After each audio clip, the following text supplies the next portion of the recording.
Welcome back everybody. In this video I'm going to show you how I clean my asphalt roof shingles that look like this to this. Big difference, right? So if you want to learn how to get your house's roof to look new again, keep watching and let's go.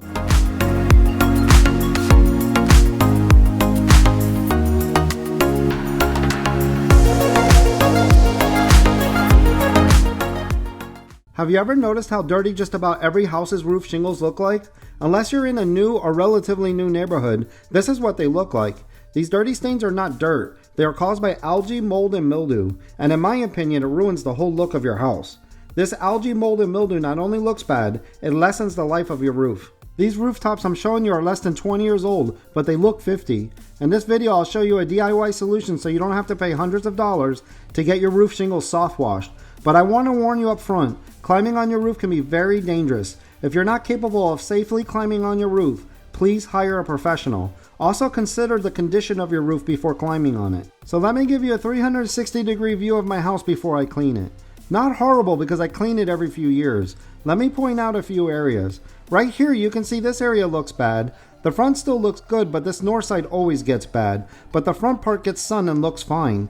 This area gets sun, but I think the venting contributes to it getting moldy. So this is the chemical I clean my roof with. It's called Spray and Forget. I used to buy it at Home Depot in the chemical section, but they're only carrying a new formula I haven't tried yet. This is the new packaging with the new formula, but when you read the directions, you have to perform a rinse after you wait 1 minute. I prefer the rain to do the rinse, which saves me water and time. There's also this one that you can hook your hose to the bottle and can spray directly on the roof versus using a sprayer. As far as I can tell at time of filming, you can still buy the old formula on Amazon, and an internet search says Ace Hardware. But the Spray and Forget website doesn't show it as one of their products anymore, so I hope it stays available. So here's some reused footage from my driveway cleaning video on how to prepare the mixture.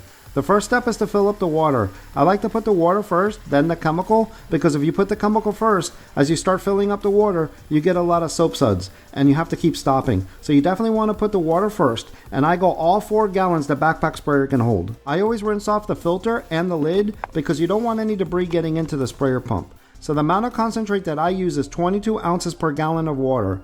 This ratio has been successful for me in the past, and at the end of the video, you'll see the results. So on the Spray and Forget website, it used to state in their Q&A a 5-part water to 1 part concentrate for 1,000 square feet of coverage, or a 9-to-1 for 2,000 square feet of coverage. The 9-to-1 is if you're spraying as a preventative.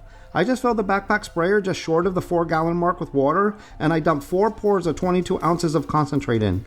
I don't go too crazy with the exact amounts to the ounce, just getting it close will work. So I'm putting the last 22 ounces of concentrate into the backpack sprayer, putting the lid back on, and giving it a little shake to mix the concentrate with the water. But that's how easy it is. And now we're ready to start spraying. But let's talk about safety first. You must wear eye protection, and again, climbing on your roof is very dangerous, so be careful. Only attempt this if you're an advanced DIYer that is comfortable and experienced with working and walking on your roof. The other consideration is the timing of the weather. You want your spraying to be completed right before a rainy day. So let's go. I start at the far end of my roof walking backwards because you want to avoid walking on a wet roof.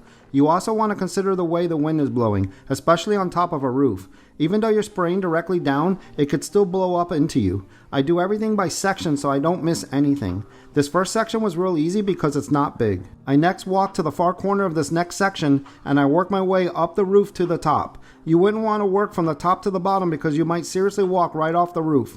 So definitely don't do that and work from the bottom to the top.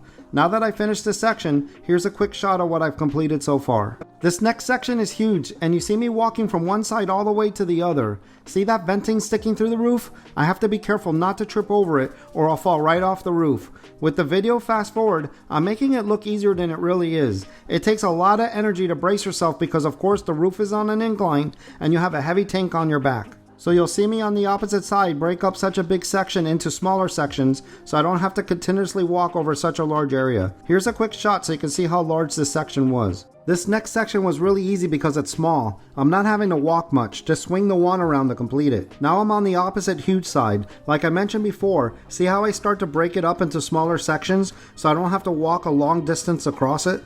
At this point I was getting tired, and this became a lot easier to do. Next time I'm going to do the other side the same way, instead of walking across the whole long section of the roof. I finished up this last part, and all I have left is the front, which is the easiest. Before I finish up and show you the results, I want to point out something. You see me wearing work boots, but you might want to consider wearing a shoe with a soft outsole. If your asphalt roof shingles are hot with the sun and old, a harder outsole boot might damage them. As I finish up this final section, I just want to recap my spraying tips. Plan out your spraying considering the weather, wind direction, smaller sections at once, bottom to top, and safety by not walking in the wet already sprayed areas. That's why I'm spraying this last section last. I'm working my way back to my ladder so I don't have to walk on the wet areas. So for the final step is to spray the fascia. Here's a shot of my neighbor's house getting the fascia cleaned.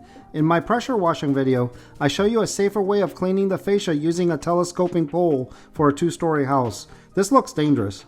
This company was successful, and after a new roof, and I'm sure a lot of money, their house now looks great. Let me show you how easy it is to prevent your fascia from getting that ugly if you keep up with it. I just walk around the house spraying it. My sprayer allows me to keep my distance and make quick work of it. In the directions, it says to thoroughly wet all perimeter landscaping with water immediately before and after application. I personally never had an issue, so I never do that, but I wanted to mention it as a lot of this spray is dripping straight down into the landscaping. This northwest part of my house gets real bad, so I give it a double spray. I had to pressure wash this area recently because I hadn't kept up with my spraying, but I'm making sure I get it now so it doesn't happen again. You definitely want to have your eye protection on spraying above your head like this. I can assure you it saved me from getting this spray in my eyes while I was doing this. And depending on your sensitivity level, you can consider wearing a respiratory mask and gloves. So that's it guys, time to wait for the rain and see the results. Let me show you a shot what it looked like the next day. As you can see, stains appear darker for a few days immediately after application, which is a positive sign that the chemical's working correctly. Then just as planned, here comes the rain. The spray and forget formula I use for this video is a no rinse, eco-friendly exterior surface cleaner. Rain does the rinsing. So this does take a while, 23 days since spraying, everything looks the same. If you want faster results, you have to get the formula and you have to rinse after application. But for me, that's a lot more work and I'm patient. Here's 136 days since spraying. Looks a lot better now. Notice how there's streaks in certain areas, like lines of lighter areas next to slightly darker areas. It's hard to pick up, but hopefully you can see what I'm describing. You can really see it by this corner and also this area here at the end of the house. Next up is 260 days since spraying. Looks a lot better now. I don't see those lighter areas next to the darker areas creating those streaks anymore. Everything looks evenly blended and clean now. The reason why I love spray and forget on my roof shingles is it first penetrates and dissolves stains caused by mildew, mold, and algae. But what sets it apart from other roof cleaners, it has a residual effect. It actually adheres to the applied surface, so it prevents mildew, mold, and algae from coming back. It cleans long after the stains are gone. It lasts 18 to 24 months or longer. Here's 341 days since spraying, almost 1 year now. Everything is still looking great. As you can see, once you get it clean, fortunately it takes a while before it starts looking bad again. For the next update, let's go on the roof so we can get a real good close-up look of the results. With this 360-degree spin, on the left side is the day of spraying, and the right side is 1 year, 8 days since spraying. Can you see how everything is nice and clean now? And how the gray shingles look evenly gray with no dark spots or streaks anymore? Pretty amazing, right? Even the front shingles of the house that already look fine just look even better now. Any advanced DIYers gonna try this? Let's go back one last time and look at the northwest part of my house, which gets the least sun so it gets the most moldy, right after spraying as a reminder what it looked like. Then here's the 1 year, 3 month update. It's hard to tell in the video, but it's looking even better.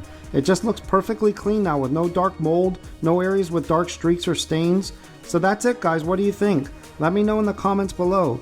Let me show you a closing shot of my roof from the front of the house, reminding you it's almost 20 years old now. My opinion is that there's 4 main parts of your house that give it curb appeal: your roof, paint, landscaping, and driveway and sidewalks. If your house has a clean roof, paint is in good condition, landscaping is looking nice, I need help with that, especially your grass, and your driveway and sidewalks look clean, your house overall will look beautiful.